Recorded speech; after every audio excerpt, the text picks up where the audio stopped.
Hi, good night, everybody. Good night. Welcome Good to night. another edition of Muddy Puddles. Muddy Puddles. Yes. As usual, we're gonna wait for you to come on. Yes. Particularly muddy today. But we are here and we are looking forward to having you join us. Yeah. As you have done so many nights, and of course, as we always say, we are grateful that you join us. Yeah. Just sharing with you, you sharing with us. It is always such a great and exciting time. Good night, Renee. Good night, Erlene. Welcome as you come on, as we see you. Hi, Sia. Good night. Welcome tonight. I hope you guys, as usual, as we are saying in these times, are keeping safe, are keeping well, because there's so many things out there that are threatening our health and wellness, mental and physical. So we want to make sure you guys are keeping safe. Good night. Good night. Yeah. So we're going to be talking about... Hi, Cindy and Katura. Welcome. We're going to be talking about a very interesting topic tonight. Hi, Diane. Good night. Welcome, guys. Welcome. We're just sending out our shares as well as we get ready to start tonight. I'm looking forward to the discussion, so I want to make sure... We want to hear what you think. Yeah, boy. This is something... Well, we're not going to get into this yet. We're going to wait until we start, but we're going to get ready to start just now. So share. Can you share the live? Can you share the live? Can you like it? Let me share my live share here. How do I share this now? Let me Still see. learning. Copy. No, I just share it. Go ahead. All right. Go ahead. Copy it. And send it via WhatsApp wherever you want it. Oh, I just learned something. Good night, Luan. Good night, Debbie. Welcome. Hi, Foston. We are so glad that you guys are with us. So we can just get started just about now. One more minute. One more minute? One more minute. Welcome. Some of these things I'm still Welcome. learning. All our friends. From Antigua, from Tobago, from Trinidad, from United States, from Canada, from England. All over the world. All over the world. Good night, Nikisha. Good night, Denicia. Yes. Yeah, let's get started now. Go ahead. All right. So tonight we are going to be looking at the question: can you have a friendship with an opposite sex person while you are in a marriage or in a committed courting relationship? Good night, Sister Hyacinth. So good to see you. That is the question tonight. This has been a question that many people have battled with, and many persons continue to struggle in their marriages, in their relationships, because this is just something that has brought so much trouble. Yeah. So we have a few questions here that we're starting out with, and we're just going to let you guys, as we're saying, share with us. The question we're asking, so when you're married or in a serious relationship, what is acceptable? What is allowed? And I have some about a different way to ask it. Yes. Can you still be friends with the opposite sex when you're married? And I added an extra thing, I don't think you saw it on Facebook. Can you still be friends with an ex after you've been married? Huh? Some say yes. Ask the question again so people understand as you're coming on. Okay, so you're married. You're married, you have been friends with somebody, or you were in a relationship or what have you. You're still talking with the person. Is it okay to still have friendship with the opposite sex? Maybe you're close with somebody from the opposite sex. Or is it okay for you to still have a relationship with an ex? Yes? Or somebody else. Some say yes, because many relationships are platonic. And some say no, because it's a setup for infidelity. So the question then is, what do you think? And we're going to be discussing it. We're going to be looking at it, of course, as usual, from a godly perspective. But what do you think? What do you think? Cindy already says, not too chummy with an ex. So I want to add some other questions, Navin. So let's ask this question then. Should you and your partner have the same friends?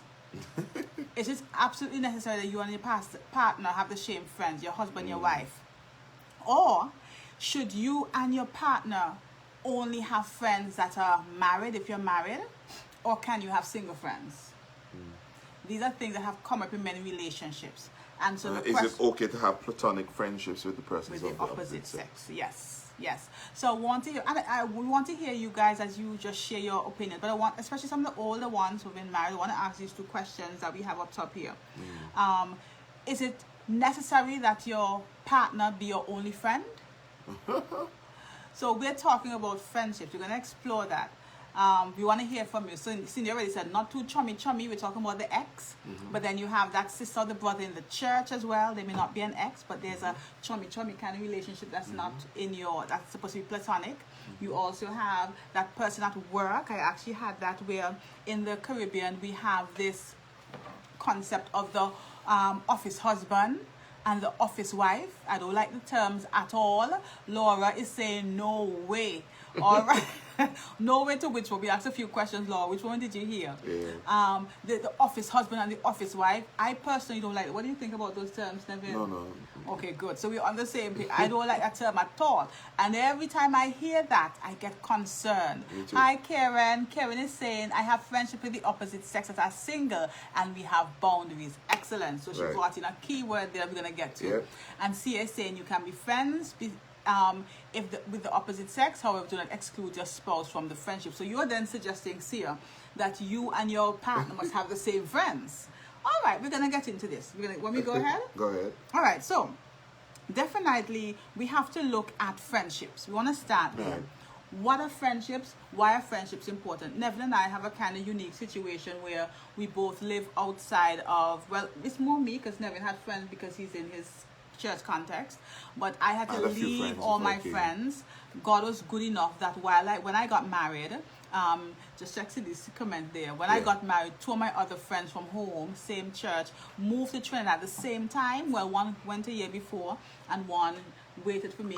She got married before me, so I always am grateful to Shaquilla because she got married before me the August, and she had other things. I wasn't the reason why she waited. I don't know, give the wrong impression, but she said, we came on just about the same time. And so while I had to leave my whole, wasn't a crew though, my good friends at home, I still had some, not in Tobago, but in Trinidad. And so we've had to deal with that. But friendships are very important. Let's start there. Yeah. The Bible talks about friendship. The Bible says iron sharpeneth iron. A good friend sticks closer than a brother. So friendships are generally gifts. I want you to think about it like that. We're not putting in the context of your relationships. They're gifts, and we should benefit from our friendships. And our relationships can also benefit from our friendships. So friendships, first of all, can be great support. Right now in this COVID time, when I have clients, I always ask my clients, what's your support system? Yeah. And it's not just family, it's also support. As a matter of fact, in many situations, your spouse is not that supporting you in a particular situation, right? So they're good support system. They provide encouragement, good criticism. They can help you with purpose and influence your life in a positive way, and they're good for your self-esteem. As a matter of fact, and you can come in here, Nevin, research continues to show that loneliness, not having good friends, not having enough good friends is actually a predictor of poor health and low life expectancy. So we are saying, and the Bible has supported that friendships are important. Yeah. That's for the individual. What about for the relationship? So, Cindy was saying, no, we can have different friends and they can be single friends, but we must have limits. Yes. Yeah, very good. Definitely. Yeah, so you definitely need friends. And just be mindful, just be careful about a spouse or somebody who you're romantically involved with, who says, forget those friends, all those friends over there. Sometimes what they want to do is isolate you. Yes. So you have to be careful. Yes. So you do not want to cut off all your good friendships, right? There's some friendships that are not good for you. There's some others that you want to maintain. I had good friends before Billy that have continued to be female friends right, who continue to be good friends, right? Interestingly, I didn't have that many, and interestingly, I had more male friends in my life. But after I got married, They get vexed? I think some of them got vexed. But I think it's because I moved away, so I have maybe one or two that I still talk to on WhatsApp or Facebook. We would still connect, but it's not the same. But I actually, you know about this one. There was one who, when I invited him to the wedding, he was like, he not gonna stand there and watch me. He's not watching. Well, he can watch it, okay. He said he not gonna stand there and watch me marry another man. I said, but you didn't want to marry me. What is a big deal? But that's the kind. But it was never a relationship. He was in a relationship actually. Yeah. We were just friends. But many of my male friendships did not continue past our marriage. Yeah. That's your fault, though. I'm sorry. I didn't trust me. As long as they understood boundaries, male friends can continue. Yes. In the same way that I can have female friends. Yes. But I'm telling you, this can be a source of conflict and confusion if not handled well. And so go ahead. I just want to add to that, especially in the church, we have seen, I know growing up, we saw so many of our young peers getting married. Hi, Brian. Getting married. Good night, Sharon. And what they did was actually isolated from friendships. And they were only, like, for instance, they were in the youth ministry. Oh, we can't come to youth ministry anymore because we're married. I'm like, so because you're married, they can't be a part of youth fellowship. They're still young. And so they cocoon themselves into their marriages and the relationships, but they also do protect it. But they cut off. Yeah. And again, studies have been done to show this. So many times people's relationships have ended because of death, even in young ages. There's a book of a lady right now, she's writing Widowed Too Early. She got married and didn't expect her husband to die so young. Wow. So now she's a young woman as a widow. But if she had cut off her friendships, what would be left of her? So sometimes the marriage ends, but you cut off all these relationships, male and female, and then you end up basically isolated, alone, lonely, as your relationships end and you have no friendships to back you up, right? So we're just reinforcing that. Don't think you have to cut off all your relationships, your friendships, whether with same or opposite sex, because you get married or if you're in a positive relationship. So you can have safe, respectful, healthy, opposite sex friendships. And Billy was saying, you thinking about opposite sex alone, same sex issues can arise. Yes, especially now. By that time, I was saying to her, I don't feel threatened when she has close friends who are female, right? But she was saying, you may not feel threatened, but there are other situations where there might be a threat. Yeah. But it's something that is less concerning for me, you know, and even with the opposite sex. Somebody is saying something. Yes. She said, the other day my car was down and my boyfriend was at work and my male friend was home, who came and rescued me as he always does. No strings attached. He never asked for anything from me, but that I got home safe. It was during the shutdown, so the insurance couldn't come to the rescue. That's an excellent male friend, and one that there's a recognition of boundary and boundaries and so forth. But I want to ask, before you go on, Evan, Karen, you can respond to us. How did your boyfriend feel about your friend coming to your rescue? You can put that up, right? And we'll come to that. Go ahead, Good. Evan. So Eddie Murphy once joked about having a gal for a pal. Men don't have female friends, just women. Go ahead, Billy. You say. So Eddie Murphy said this: men can't have platonic female friends. He said they only have women that they have not had sex with yet. Oh boy! So that is the idea that. That's rough. Let me tell you, that is an idea that is out there. Many people feel insecure with opposite sex relationships because they feel ultimately it's going to end in boundaries being crossed and sex becoming an issue. And thank God I can tell you, I have 2 female friends I've had for many years now, and we have never crossed that kind of boundary. Yeah. But are they married or single? One married, the other one single. Okay. Yeah, and they can testify to that. Yeah. And Karen said he just was glad that I was safe. Oh, good. Very good. Good for your boyfriend. Praise the Lord. You're married, Karen? We pray all the best for your relationship. Yes. So go ahead, baby. So this is a quote I found from one research that was done.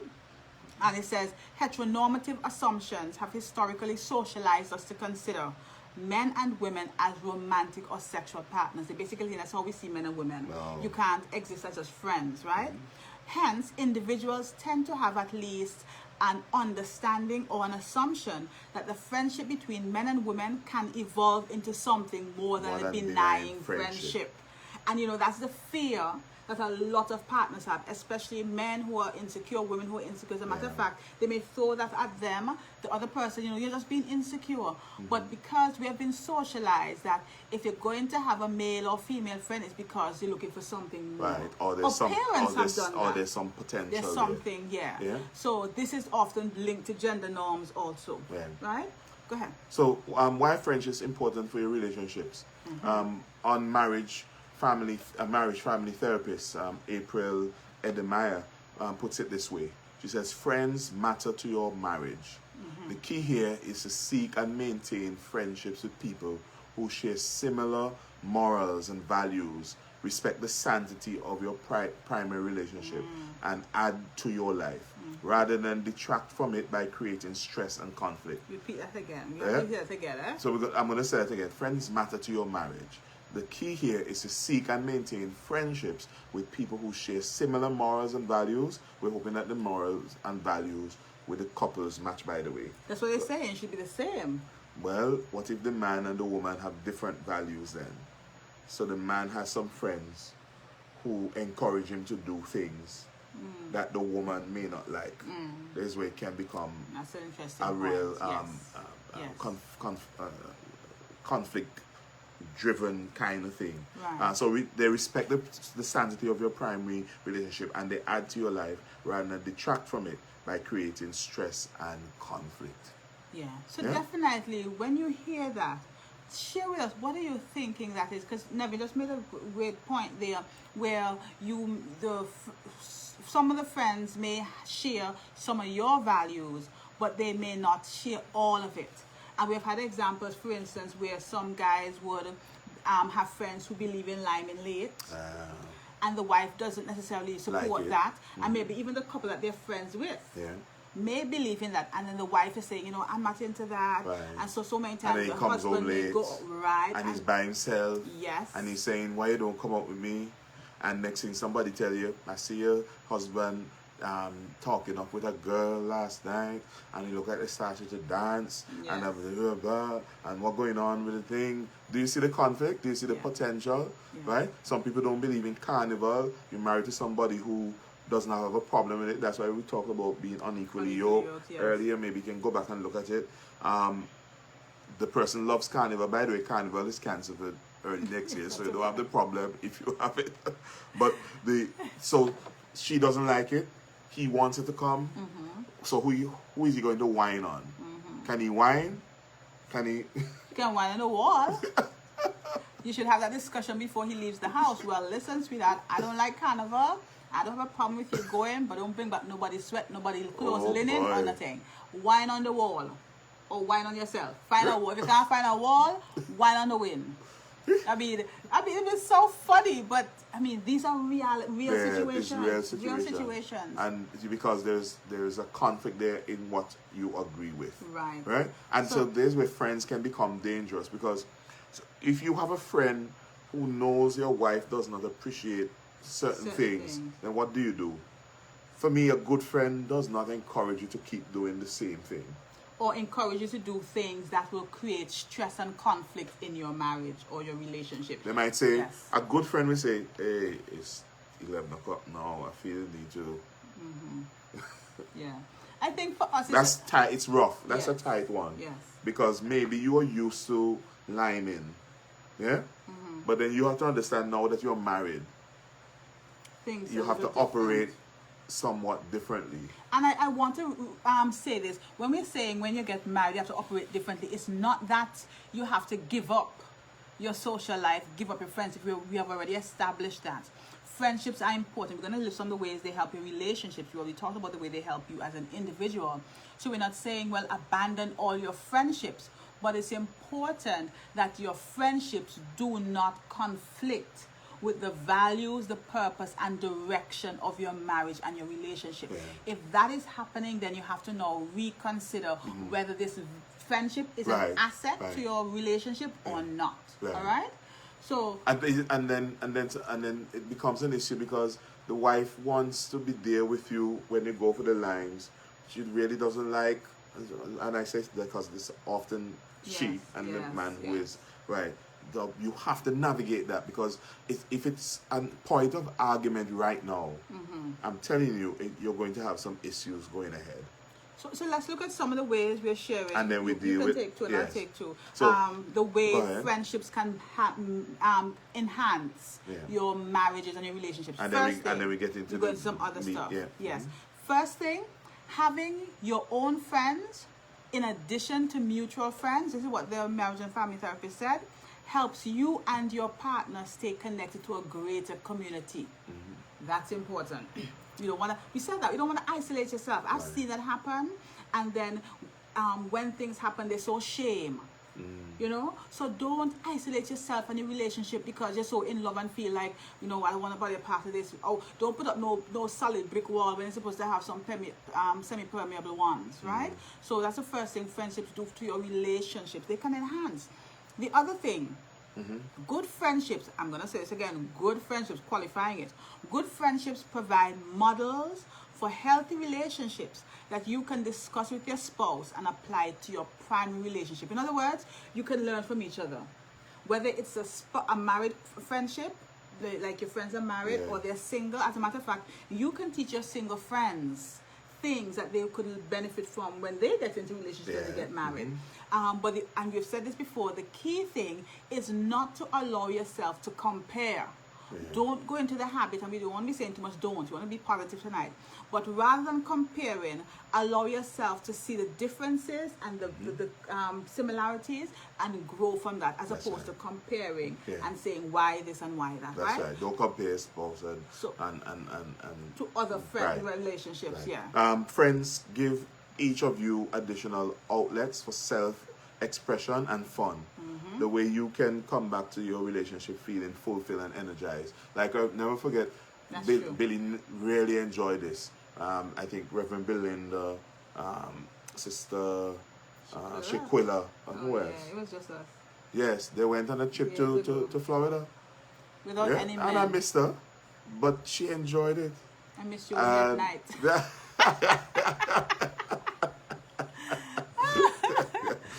But it's a reality. And they went on a girls' trip, and I didn't have a problem with it. I know there's some research that says that now that women need to have these girl getaways because it helps their mental health and it helps them their relationship. Yes. And absence make the heart fonder sometimes. Fonder, But there are people who I knew and I didn't have a problem with, right?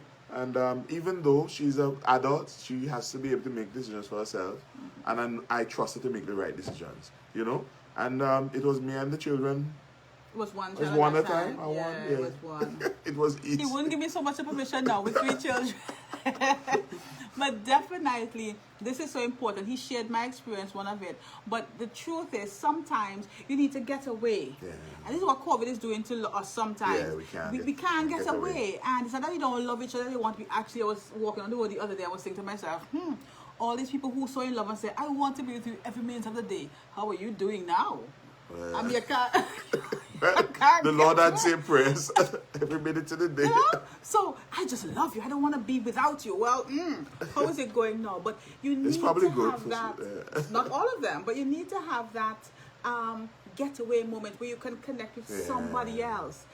Friends. Same gender. Even no, I wouldn't recommend necessarily that you go with opposite sex. Especially that can be alone. challenging. Alone, maybe in a group. In a group, but even alone. then, you have to be wise. You can't provide room for Satan and for just fleshy temptation, or even the wrong perception. Yes, perception. Right. So I wouldn't tell you to go with your male friend. You and one other person, and you stay in the same hotel room. Nah, well, not the hotel room. No, but some people crazy enough. Some people would do some things like that. The last one. Yes, and friends help you develop a sense of independence. This matters because of relationship based on 2 committed yet independent people is generally healthier than a relationship built on codependency. This is an important one. And I want to emphasize this. Codependency is a big issue in a lot of our relationships. Some people even realize that they're codependent. It is a sick symbiotic type of relationship where they need that person to be themselves. And that's not healthy. because you are an individual. You are interconnected with this person, and so you can survive with the person and you can survive away from the person. But when you have this codependency, that often comes with other unhealthy behaviors, sometimes abuse, sometimes in terms of the person, sometimes substance abuse, sometimes just general unhealthy behaviors. You want to be very mindful of that. So just want to go over those quickly. We come to those. Right. We're going to come back to the ex story, right? Right. But generally, just to say, relationships do help your marriages and relationships. Friendships, sorry. Do help your marriages and relationships. Just saying, they help you stay connected to a greater community. Just going over them. You're not isolated. You're not isolated. They provide positive models for you that you could help with your own relationship. They give you healthy outlet for fun and expression of yourself as an individual and also as a couple. Also as a couple. That's why sometimes couples retreats and couples getaways are so good. You know, so nice. Sometimes you and another couple friend could say, hey, let's go take a trip, let's go on a cruise, let's take a flight, let's go to the hotel, you know, and just connect in that way. And the last thing, friends help you develop that sense of independence rather than being codependent in an unhealthy way. So we're saying that you can actually have excellent friendships, both of the same sex and opposite sex, and even with an ex. Yes. We're going to get to that more specifically. Even with an ex? Even. Cindy, what did you say? You just have to be careful, and you do what somebody said, and we're going to talk about the boundaries. You have to set boundaries. In fact, you need boundaries for every relationship and for your marriage, right? So boundaries, you have to set some clear ones. Yes. And we suggest a few things. So your conversation, you have to set a conversation boundary. Yes. Huh? And you have to do this with your family and friend, your family too. Yeah. Your mommy, your daddy, and so forth. You have to set that. So what are the boundaries? You have to set a conversation boundary related to the type of words, the type of things you say. Yeah. And here's what this conversation boundary is both verbal, and electronic. non-verbal. Yes. So your WhatsApp, your Facebook message, your Facebook posts. Yeah. So you don't want to go on Facebook. I've seen some of these things.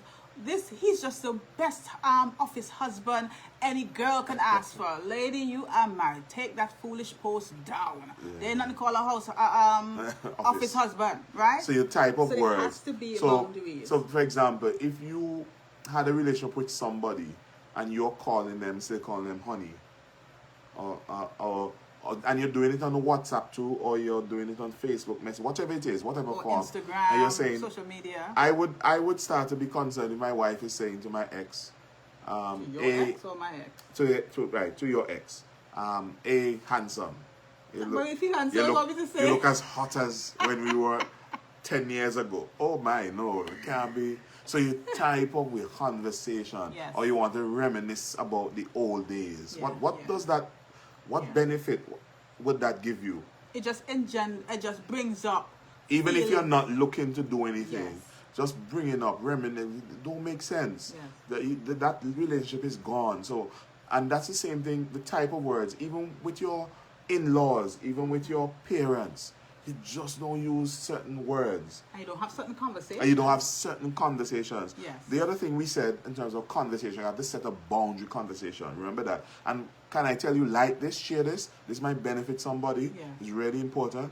The amount of conversation. The time. The amount. We're going to get the time now. Don't mind your mommy, though. You have to be talking to your mommy about everything. You don't have to be talking to your friends about everything. Especially opposite sex friends. That's right. So sometimes you may want to say, well, my husband and I had this good time last night, or my husband and I vexed now. Lord have mercy. They don't, that's TMI. You don't be talking about anything about your bed. TMI. Too much information.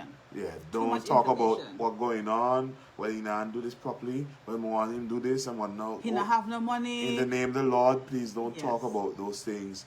Talk to your husband. If you have a problem, talk to your wife. Talk to them. Don't talk to your friend, because you then start to compare, and then sometimes your friends don't even have the right information. So they're going to tell you some stupidness. Go and take that. Go and do this. Well, I try that. Well, it may not work with you. Yes. So your amount of conversation. Yes.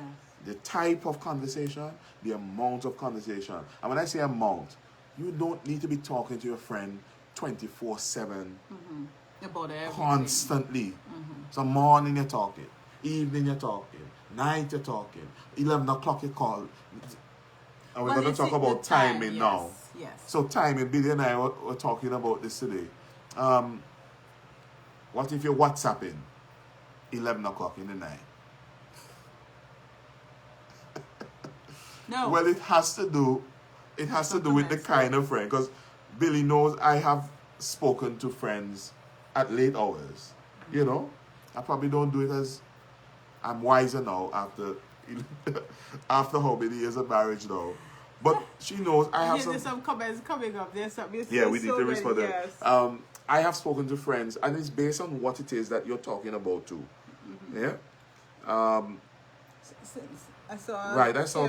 It's going to come up just now. Okay. Right, so I have some friends, like Reverend Nigel. I will call Nigel at 10 o'clock. Different, opposite sex. Right. I have called friends like Lisel or Cherise at late too, but we understand boundaries too. Right. Or if I have to message or some news hit and I'm... Well, you see, I can see that, but you don't want to have a situation where you're having these deep, intimate conversations. Right, not intimate. Right. No. But then we were talking about this earlier, though, exposure. When we got married first, this was a challenge that we faced. He would be on WhatsApp talking late at night. Or BBM, maybe it's BBM. BBM is true, because BB, we had them times there. And I'm like, boy, what are you doing? But one of the things is that sometimes it's an adjustment. Yeah.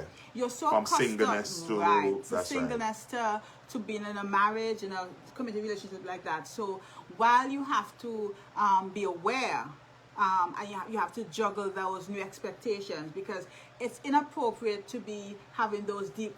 it's not a traumatic experience. Like, just for instance, before we came on, I got a phone call, somebody in distress, and I have to call you back in an hour. And always at 10 o'clock. Right. You know? So, but I understand she's in that helping ministry. The same thing with me as a pastor. Yes. I may get some calls. Listen to me, I've been called out of my bed after 12. We'll come to that. Yeah. I've been called out. No, and Billy understands, and I appreciate that she understands. I've had persons who are committing suicide. I remember one member, the house was burning out. Mind you, I'm not a fireman, but I could be there to support morally. And it was 1 o'clock, 2 o'clock in the night, and I said, honey, can I go? And she said, yeah, go. And so that's important. Karen says here, go ahead. Karen says, I still have friendship with my ex. Yes, before my boyfriend came along, me and my ex would meet for lunch sometimes, no strings attached there. But now we would chat on the phone just about life or work. Okay. After we broke up, it was strictly friends. That's it. No sex talk, nothing. Excellent. Thanks for that contribution. Yes. We're waiting for the other one because I saw another one. Some others coming. They're a little slow on our devices. Yeah, they come up on the other devices. But you know, I want to say to that, and your past... Oh, so she said it. I don't have friends. Those are gossipers. Right. Yeah. So the thing is, even in church, we're talking about as we're preparing, that having that other opposite sex friends who are who is there for you all the time, who you're sharing everything with. You have to understand that there's also emotional infidelity. And so you're connecting that with that person. I was like we're saying to Nevin, spiritual intimacy is so strong. As a matter of fact, sexual intimacy follows almost naturally from sexual intimacy between opposite sex people. So if you have that brother or sister in the church and you're the opposite sex and you're just talking about everything, they're calling to pray. You're married, my husband is doing this, come help me pray for my husband. That person listens and says, this is what the husband now do, let me do that now. Or this is what the wife is doing, let me do that. Some of them may have good intentions, but sometimes... And they may start with good intentions. But then because the bond is taking place, we are understanding each other and being there for you. Like the spouse is not doing, although they're being there for them, but maybe not in the particular way they want at the time. You're there for the person. Sometimes that can lead to other things. So they're saying be careful and be wise about these opposite sex connections. You're seeing others? Right, let me see. I thought I saw another. There was another one. We're just trying to get... Cindy had one. They go back up. Yes. Don't share intimate details. Doesn't matter how special the friendship is. Excellent. Thank you. Yeah, that's Lisa. Right. I think I missed that one up there. Right. Okay. You said something there. Right. You know, I've never forgotten this. Reverend Binta Unganella at a camp said to the young people, just be careful. If you pray, careful when you're praying with a person of the opposite sex. She said because praying is such an intimate thing. Yeah. So you're sitting down and you may have attraction to the person and you're holding hand and you're And close. they start to rub the back, Father Jesus. Or they start to cry. And they put and their they hand on start the shoulder. hug. Right, actually I'm always mindful of that, Billy. I don't know if I've said this to Billy. I'm just careful in terms of the ways I hug and how often I hug, even at church. Because this one lecturer, those who went to Oasis University, he said the Caribbean people and black people hug too much in church. Feel up. That feel up. But he said we hug too much. He said we hug too much. Yeah. Actually, I hope I don't go down the wrong road here. The first time I hugged a girl of the opposite sex who was not my sister was in a youth group. And there were one or two of the girls that probably liked and what have you. And it was pleasing. The hug was pleasing. I like what he said. It was pleasing.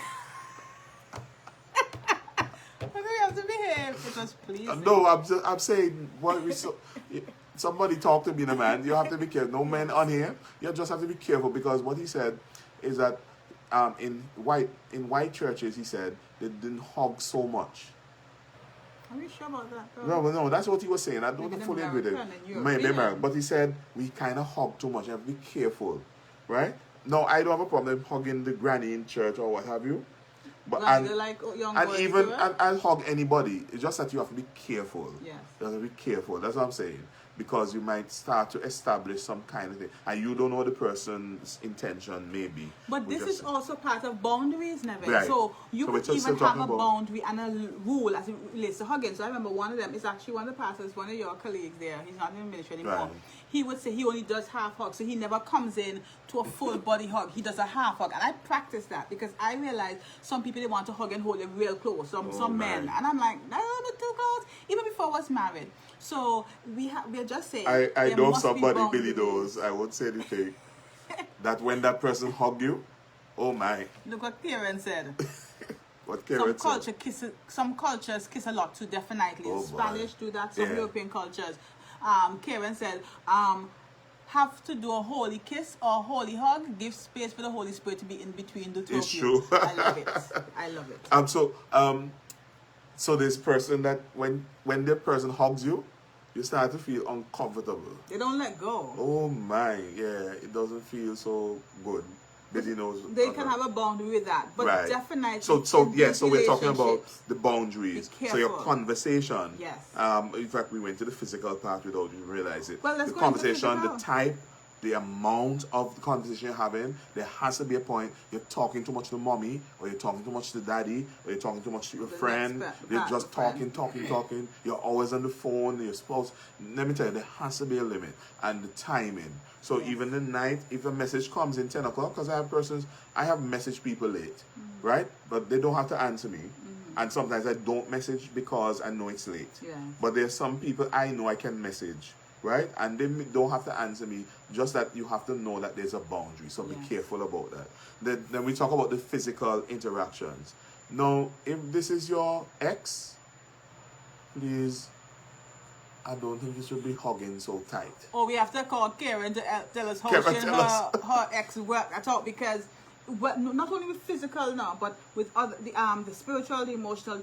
If you're having an ex, you want to make sure you have an extra boundary with that's the ex, right. because old people Even say, with the old physical groove, going know the out. corners. Even Yes. with the physical going out. Yes. If you're going out with an ex, let's say it's just an innocent lunch, please, you have to tell her. So this transparency will help. Yes. Hopefully the spouse is okay. I think you have to get your okay. Not so? You have to get the okay from your spouse. Hey, I'm going for lunch. And there's this. Let's say I have an ex who left Tobago a long time. Right. And they're here for vacation, and the ex call you up. What do you do? Somebody answer me now. Yeah. What do you do? And they say, let's...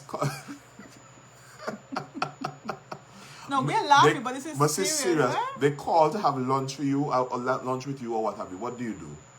I think it's possible for you to be able to go out with lunch with somebody who you were close with before. It's just that you have to be transparent. But then we talk about it as we're preparing. What is the motive? Yeah, that was the motive. Why am I connecting with this person in this way? Why am I spending Why is this a time? need? Why do I make the investment in something like this? Suppose you have not really gotten, quote unquote, gotten over this person, and going out can just rekindle some fires, not only in your heart, but in other areas of your body. What are you going to do with that? So you have to be very careful, and you have to be able to say, well, you know what? I don't mind us hanging out. Or talking, but let's not do the lunch for now, you know? Yeah. You have to be very clear. Cindy said, old fire stick, easy to catch. Easy to catch. And all the old people say, they say, new broom does sweep clean, but old broom not the corner. So your husband can do it all for you. That's a new broom. But your ex, who is the old broom, he know the right corner. He know the right thing to show. So what do you do? When the conversation, when you're being asked to engage in certain ways, you have to cut it off immediately. Yes. Right? Even when, let me go back to the conversation. I should have spoken about this. With conversations, you have to be careful with the conversations. And when you notice the conversations are going down particular ways, cut it off. Cut it off. Don't encourage it. They want to talk about, you remember when we used to do it, cut it off. So they're supposed to say, I find you looking real nice, boy. That's a good... That's a good... I think you have to cut off that too. You have to cut it off. And somebody's saying sometimes one may miscommunicate motive. Excellent. Well, Thank you see, Pastor. and I love that. But you see, what's going to have to happen here? There has to then be some clear consensus. Right. And if you see that, we're not on the same page, stop and say, what are we doing this for? Why are we doing this? And it gets dangerous. It gets dangerous. No dating without exes, Esther. Yes. What happens, you may be innocent. The person say, hey boy, you remember those days and what have you? And you left that conversation, you go to the bathroom, and next thing your husband or your wife happen to see the conversation, and they know who your ex is. And next thing they look at the phone and say, hey, what are they talking about here? Trouble. Yeah.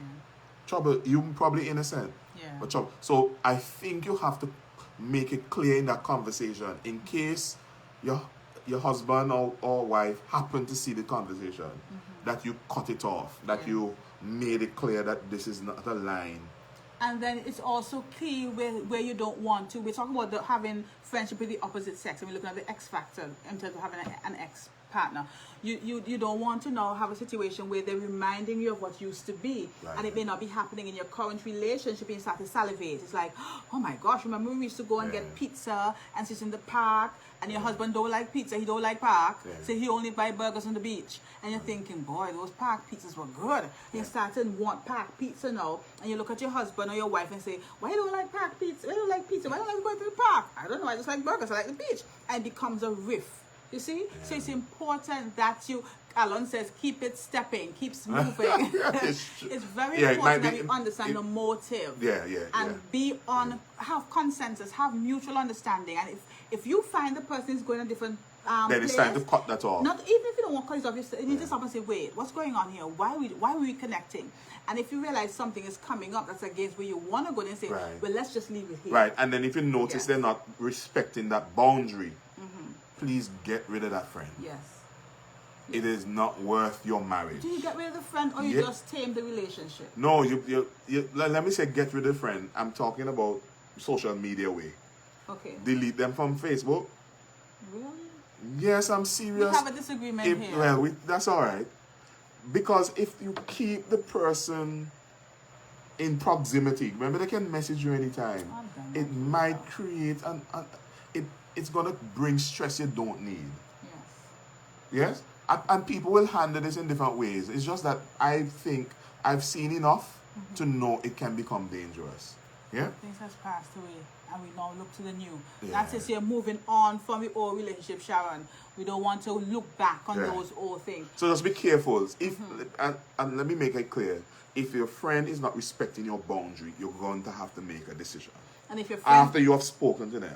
And if your friend is not respecting your relationship, Yeah. your marriage, then you also have to make a decision. And I don't think that should be such a hard decision to make. No, shouldn't be a hard decision. But again, we want to balance it. We don't want you to be in a situation where your spouse is saying, oh, you can't have any friendships, even if it's the opposite sex. That's not what we're saying. No. But there must be clear boundaries as to why this relationship is continuing with this opposite sex and how it's going to operate. That's right. All right? And can we just establish those boundaries? Say a little bit about the office husband and office wife? Yeah. This is very important because you spend so many hours at work. Yeah. So many hours at work. For instance, Nevin works at home. When I say at home, he works from church. Flexibility. So he has a lot. But I work in an office setting where I'm at work 8 to 4 on a regular day. Yeah. And that is, quite a number of hours because I'm sleeping for another 8 and whatever. Yeah. And so if you have that office, what tends to happen is that they're saying this is a person who understands you in the office, they get you connect so well, it's the opposite sex, and you're participating in a similar passion, right? So there's so many shared things happening with that person in the office, and so you build a relationship, you build a connection, you build an allegiance. Now if that becomes something where you start to pour all of your primary relationship into or compare it with, then you need to divorce that office husband and wife, and the divorce should not be had because them no paper, right? The problem is that so many times we nurture these office relationships, and then infidelity takes place. And by the way, there have been many office flings. Yeah. A lot of relationships have happened as a result of similar similar occupations or office space or something. Because you have so much opportunities to sneak a kiss, do whatever you're doing. We're not encouraging, but we're just saying the reality, and that's why we're saying to you, I don't even suggest you flirt with the term, oh, this is my office husband, oh, this is my office wife. They're not an office husband and wife. You have a wife, that's my wife. You have a husband, that's my husband. Yeah. This is my friend, it's my really good friend at work. This is my, you know what, if you find yourself getting confused, this is my really good colleague, We have to be very clear with boundaries. Yeah. And I was even thinking about, Onika saying, office husband and office wife. There's even the thing with the pastor. I've known many pastors who have fallen into infidelity because every minute this person called in for prayer. Right. Like, really? Or counseling. You need to learn to seek the Lord for yourself. Or you need to go and get a professional counselor, Yeah. But so many times, and I'm not saying by the way, and your profession too, you are trained in counseling because you are dealing with the person with such a critical situation. Yes. They can become attached. They become attached. And that's something, I'm glad you said that. So it's so important in these situations. So we're in key callings that you have to have clear boundaries. I've had persons who by me, actually I had a situation like that years ago. I was counseling a girl who was a lesbian, and she was struggling, and I'm accepting, and she had traveled, she had gone to Switzerland, and she brought me back these, I don't normally take gifts from clients, she brought me back this wonderful pack of Swiss chocolate. Now this is awesome, right? So I am saying to her, you didn't really have to do it, this is a professional relationship, and she became so broken. Wow. And I had to say, it's okay, thank you, I really appreciate it, but I just want to understand you don't owe me anything. So I took the chocolates, but I gave them away. Because then she's already lesbian. She had found such acceptance in me because I was not holding it against. We were working on those issues that she needed to, progress in her life. She's doing a lot of mental health issues and struggles. So when you have that acceptance, feel love normally follows. Yeah. And she's coming every week for sessions. She's growing. She's doing well. And she's feeling, I need to show my appreciation for you. Sometimes I need to show that love for you. So it's very important. And then sometimes if you're coming from a relationship where the spouse is not listening to you at all. Yes. And there's this pastor, this counselor, listening to I hope she's not watching Alan. I don't think she is. Listening to everything you're saying and encouraging you and what have you. Then that can cause some kind of feelings to arise that can become dangerous. Right, the last one we want to deal with is, because they're different, we probably can't cover all of it, is finances. There has to be clear boundaries with your finance. Listen to me now. As it relates to be careful opposite sex and even same sex, even family connections. Right. You see, it becomes more complicated. Yeah. We have to be careful because some of these situations, let's say you have a friend and they're lending you money right? Or an ex, God forbid, you go to the ex.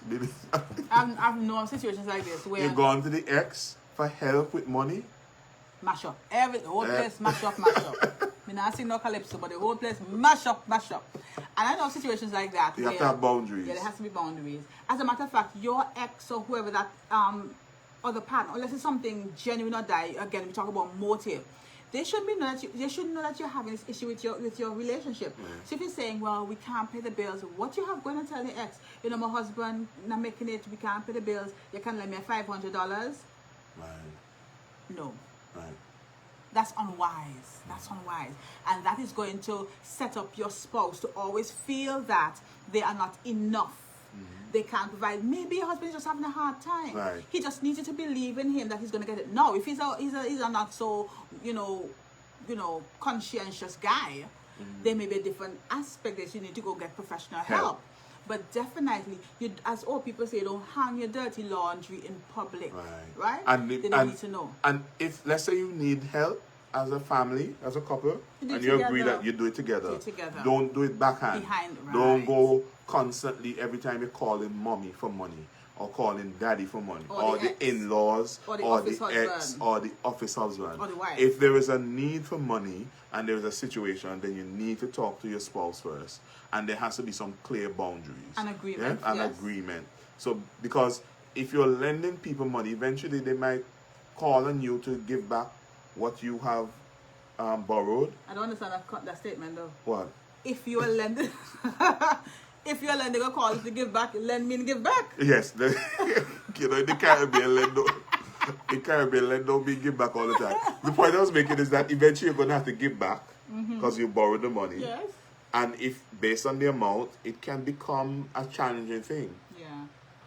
Right? So, if you go behind your spouse's back and borrow $20,000. That's a lot of money. Well, no, there might have maybe a rich ex. Oh, I wish I had that one. Or a rich family member. But let me ask you a question then. What if your ex constantly gives you birthday gifts? You're still married, you're in a marriage, wonderful marriage, but your ex says, I never forget your birthday, they buy you gifts, and one time they buy you a plane ticket. Tell them buy it for the children. What? Buy the child. Buy the gift for the child, not for you. I don't want to explain for my child. I say you think it's one day. I don't know. That sounds weird. That's no, but it can be for you. So what you gonna tell them? No, but should you allow this? Is that a bound? No, I'm asking what you would do. If my ex buy me a gift, will you send it back? No, I bet someone to give you that ticket. I told myself, Giant, listen, I don't have them issues. So no, I'm just saying something there. Right, it could cause embarrassment for the other spouse when borrowing money. And that always happens. Embarrassment, feeling of insecurity, feelings of insufficiency, and that starts to breed conflict in your marital and your core relationship, right? But that thing about the gifts, because that's an issue that happens so many times too. Never forget your birthday. You have, but like my mother, and he wants to, or she wants to still give you gifts. You need to let your spouse know this. My thing, is it okay if I take it? If they say no, you just tell them, no, it's okay. Don't go and hide the thing and them and take them and hide them now. Don't do that. That is. And say somebody else. Yeah, that's lying, and that breeds mistrust in the relationship, and of course, that's not going to end very well. All right. So yes, any questions? What do you think? You can have friends of the opposite sex when you're in a committed relationship or in a marriage? Yeah. We contend yes. What do you think? Yes? Yes. No? Yes. As we wrap up. But if you say yes, then there has to be, and we believe yes. Yes. But there has to be clear boundaries.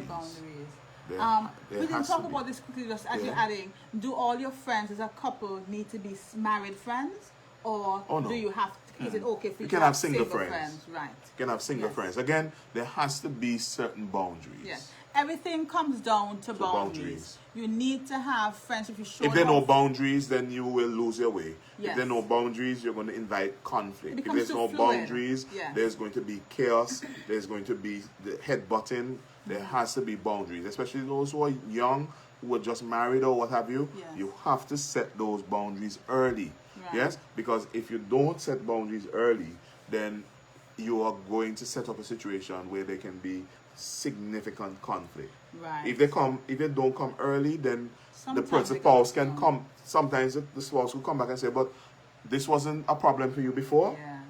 What happened now? What happened now?" So Yes. set the boundaries early. And then we want to add this: mix them up and have a food balance. I want to see the statement there. Right, But we let have me to come back to that. probably repeat But I think she's trying to say a good balance. A good balance, right. Yeah. Mix But them up, we yes. want to say this at the same time. We shared this already. You don't want to isolate yourself. You know, there's some, and that is also often a sign of codependency, yeah? Because you know what, there's some people, I had to growing up like that. I was very good at having one key real friendship. And so everything was into that friendship, and I wasn't good at, you know, being friends with many people. And I had to learn that. But you don't want, because you get married, or you're in this courting relationship where you intend to get married, it's a serious relationship, that you cut off all the other friendships. We're not saying that, because we already showed you that friendships have value for you as an individual. We talked about that, what they said, where this research has shown it even helps with longevity. But friendships can also help your relationship. And so again, we want to caution you. We always try to caution you with these things. If your partner, male or female, is saying to you, well, I don't want you to have any friends because I'm all the friend you need, we like the same things, then that is really a scary thing, and you should address it. Right. And then at the same get time, help. we also need to say there's some friends that you probably just need to get rid Change of. their, well, I like what years ago we had a pastor who shared this with us. The 4 types of friend. You have bedroom friend, living room friend, gallery friend, and yard friend. So you may need. You know what a bedroom friend is? No, but it's a bedroom friend. They more know you. They're intimate. They may know your Right. relationship, you know. But you have to now decide if that, maybe you may have a bedroom friend from a long time, but when they get married, like for instance, that guy who and I were friends, we did everything together. We did lots of things together. We were just friends with the family. I would just go by them at night. We sit down, we drink bush tea, we eat food, his mommy cook, and we rely on him. When I was getting married, he was a bedroom friend. Well, no, he was more like a living room friend. He wasn't so thing, but we were good. I genuinely like the guy, not in a romantic way. But when I was getting married, he said he's not coming to my bed to watch me marry another man. And I'm like, dude, so he became a yard friend. As a matter of fact, he kind of out the gate now, because we don't even talk. But Out in the road? Out in the road. But let's say we were still talking, he would have to move.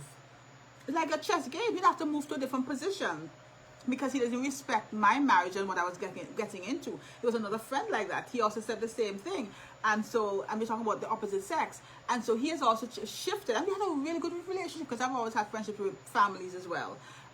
So we have to be very careful that you know where the friendship, where the relationships are.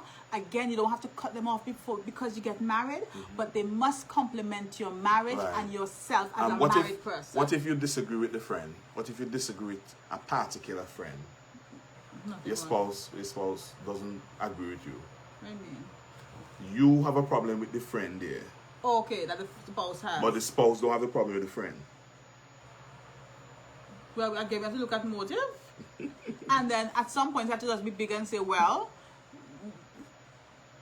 I'm stuck. Yeah. Because the truth is, you have to, we're adults, we have to respect each other. So I may not like your your friends. decision to have this person as a friend. I have to respect that. Once that person is not infringing on our relationship, and you're keeping boundaries, I can trust that you're keeping these boundaries. I may say, well, okay, you may say, you know, this person is coming by, okay, I go inside. I don't need to say the person. I'm not saying that happened because people say, wonder if it's me. No, we're not saying that. But I have to respect the fact that you're an individual with your own likes and friendships, and you have to do the same thing with me. Right. So it's not unless a ready situation unless that friendship has friend some kind of destructive on the relationship. And we hope that the spouse can see it and understand it too. Yes. But boy, some people have some friends that go way back, and you know, would have a problem, even though they know the friend may be a little suspect. That is somebody that they had as a friend for a long time. So don't lose your friends because you get married. But I tell this persons this all the time with friends. You just have to be careful who your friends are. Friends matter. Your friends make or break friends can make or break you. Friends can be a part of establishing your destiny and what have you. Right? So they're critical. In fact, friends have pushed people into their destiny. So be careful with your friends. And friends but understand that your friendships can become a source of conflict in a marriage. Right? And so, yes, you can have friends of the opposite sex. You can even be friends with your ex, as it is. But you just have to set some very clear boundaries, because we believe friendships are important and are critical, but the boundaries have to be clear. And they we spoke about and there can be secret friendships. And so we spoke about what are some of those boundaries, right? Your financial boundaries, your conversation boundaries, your physical boundaries. I think we had one emotional other one. And spiritual. We talked about the spiritual boundaries too. So guys, that's it. 1 hour at the end. Yes. Thank you so much for being with Thanks. us. And we encourage you still to share the live. We're almost finished. You can still share it and like it, because sharing it would mean that somebody might be able to see it on your page and it might be helpful to somebody. We also encourage you to please give us topics, give us some ideas. We have had this discussion here is as a result of somebody sharing that as a topic for us. And we have done others too that persons have shared. So when you share it, we don't think any topic is out of place or any weird thing. The Holy Spirit will guide us. The Holy Spirit will guide us. And please just share with us. Reverend saying, should be able to call my girls and go out without my spouse. Yes, absolutely. And we shared that earlier. I need one right now, actually. But definitely. And I remember going to Panama. I couldn't come. Right. And Callum, Ethan was... Here's just one. No, he wasn't that yet, you know. It was December. He was August. 6 months. 6 months. And I went to Panama. I well enjoyed myself in Panama with my friend Rogelio. TD Jakes. That was a gift. I went, Billy gave me a gift to go to TD Jakes Pastors Retreat. And I'm comfortable and I doing went by that. myself. And he would do the same thing, but we have to be clear. And she has gone on the same thing. And yes, these things are important. Right. Guys, thank you. We can't keep people no longer. It's night. It's bedtime. We love you. We pray God's blessings over you. We want that above all things, that you prosper and be in good health, and that includes your marriages and your relationships should prosper and also be in good health. So we want to just continue to help and encourage you with these sessions. Please share, as we say. God bless you. Thanks for the positive feedback. Thanks for the... we look forward to positive criticism too. We don't mind. Because that has actually helped us with our presentation. So, God bless you. And please have a wonderful night. Yes. Blessings. Good night.